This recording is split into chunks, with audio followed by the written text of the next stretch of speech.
So all the water which comes from the rooftops will be diverted to the plants and even the recharge pits. Pipes have been set up for coming down the water to harvest the water, and we use the water for different activities like growing plants, and even we recharge the water in the recharge pits. The water flows into the recharge pits and the groundwater will also be increased. So in this way the mechanism works.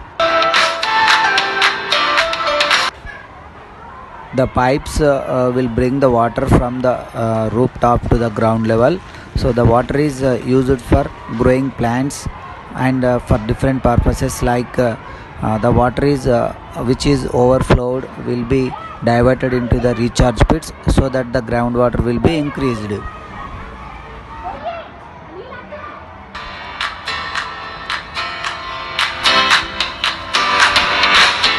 We grow different kind of plants like basil, chrysanthemum, jasmine, mango, sapota, and banana, and different kind of flower-bearing plants and nut-bearing plants. The piping system is set up in a way that to ensure the single drop is not wasted.